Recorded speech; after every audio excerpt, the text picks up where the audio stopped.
Hey, it's Steve Barcelo. I'm in Gettysburg. This is the Pennsylvania Monument. Let me straighten the camera out just a wee bit here. I'm over here. Kind of a weird smell in the air. I guess they're putting cow manure on the fields. But a little funky.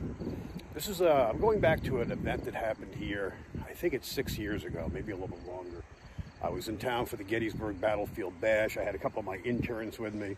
And we did a ghost tour after doing the festival that day, and we came up here to do some ghost hunting. It was getting to be dusk. I was afraid of getting thrown out, and this is where we drove in, came here, and this is where I parked.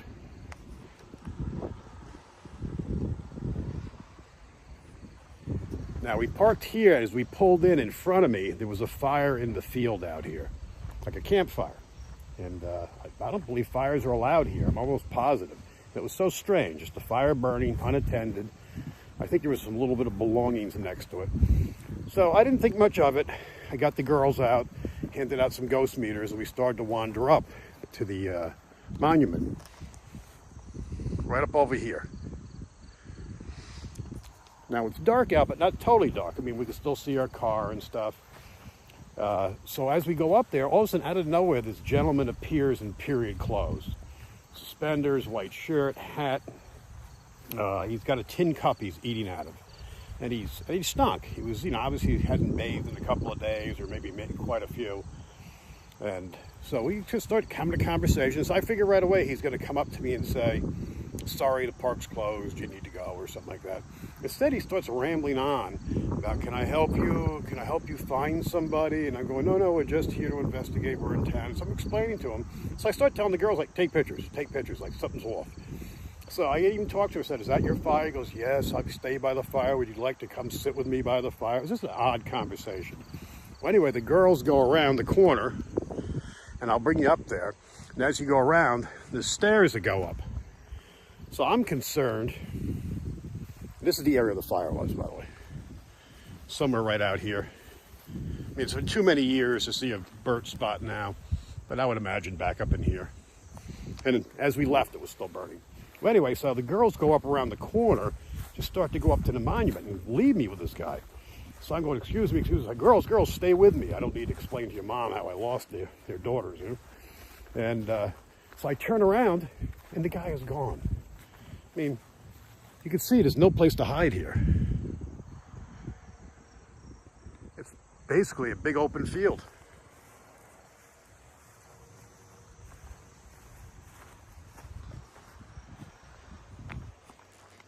So as you go up the steps here, I'll bring you up there. You're elevated. There's multiple floors, so I can see everywhere. So I explained to the girls, that guy just disappeared. So then we debated whether he was spirit or real. And one of the girls felt it was definitely a ghost. The other one said, "Oh no, it couldn't be." But this is where we stood.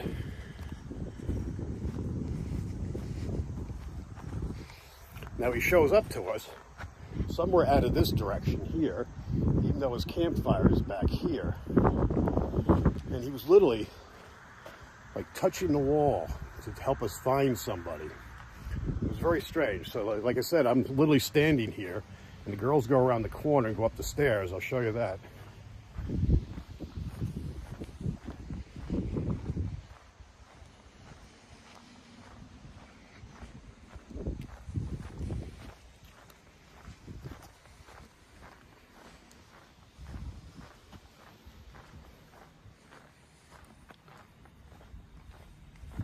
So these are the stairs they went up right here. As you can see, we went up to the second level. I'll bring you up there.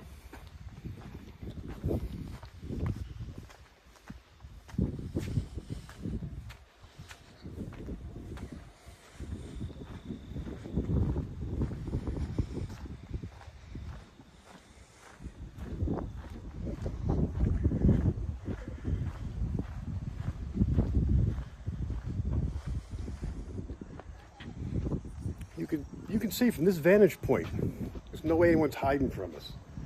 The fire would have been out there in front of my vehicle. I could see my vehicle. It was dark, but not so dark that we couldn't see anybody. Couldn't see anyone out here.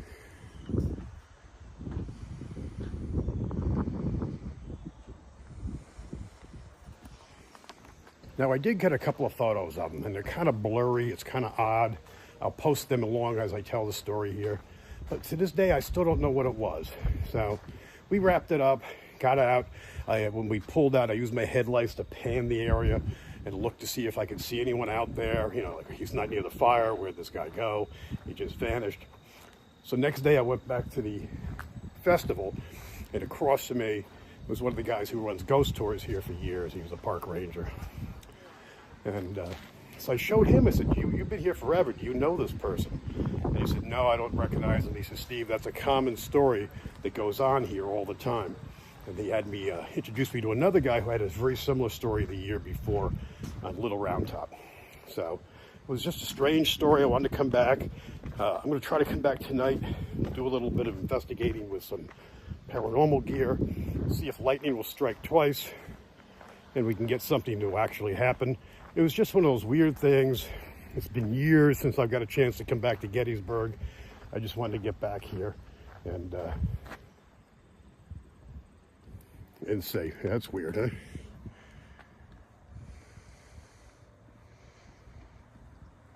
That's kind of the way the hat looked, if I remember correctly. I have to download the video, or the photo, I should say.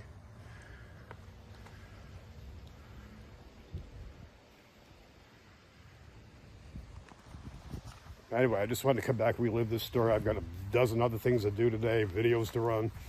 So I'm going to make this just part one, talking about it. And follow along. Some crazy stuff going on. Thanks for watching. Don't forget to like, subscribe, and share. Talk to you soon.